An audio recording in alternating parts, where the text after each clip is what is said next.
நற்செய்தி வாசகம். லூக்கா எழுதிய நற்செய்தி 9ஆம் அதிகாரம். ஆண்டவரின் உயிருள்ள வார்த்தைகள் 43 45 முடிய. அப்பொழுது எல்லாரும் கடவுளின் மாண்பை கண்டு மலைத்து நின்றார்கள். இயேசு செய்த யாவற்றையும் பார்த்து அனைவரும் வியப்படைந்தனர். அவர் தம் சீடர்களிடம், நான் சொல்வதை கேட்டு மனதில் வைத்துக் கொள்ளுங்கள்.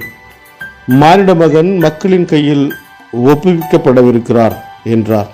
அவர்கள் அவர் சொன்னதை புரிந்து கொள்ளவில்லை. அவர்கள் அதை உணர்ந்து கொள்ளாதவாறு அது அவர்களுக்கு மறைவாய் இருந்தது. ஆயினும் அவர் சொன்னது பற்றி அவரிடம் விளக்கம் கேட்க அஞ்சினார்கள். வாழ்வு தரும் கிறிஸ்துவின் நற்செய்தி. கிறிஸ்துவே உமக்கு புகழ்.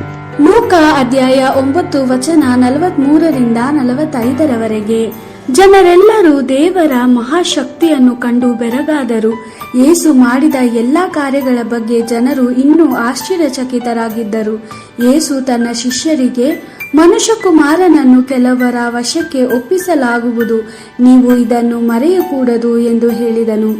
ಆದರೆ ಯೇಸುವಿನ ಈ ಮಾತುಗಳು ಶಿಷ್ಯರಿಗೆ ಅರ್ಥವಾಗಲಿಲ್ಲ, ಏಕೆಂದರೆ ಅವುಗಳ ಅರ್ಥವು ಅವರಿಗೆ ಮರೆಯಾಗಿತ್ತು. ಆದರೂ ಯೇಸು ಹೇಳಿದರ ಬಗ್ಗೆ ಆತನನ್ನು ಕೇಳುವುದಕ್ಕೆ ಶಿಷ್ಯರು ಭಯಪಟ್ಟರು. ದೇವರ ವಾಕ್ಯವಿದು. ದೇವರಿಗೆ ಕೃತಜ್ಞತೆ ಸಲ್ಲಲಿ. Gospel according to Luke chapter 9 verse 43 to 45. All of them were astonished at God's wonderful work. While all were still marveling at everything Jesus did, he said to his disciples, "Listen carefully to what I tell you now.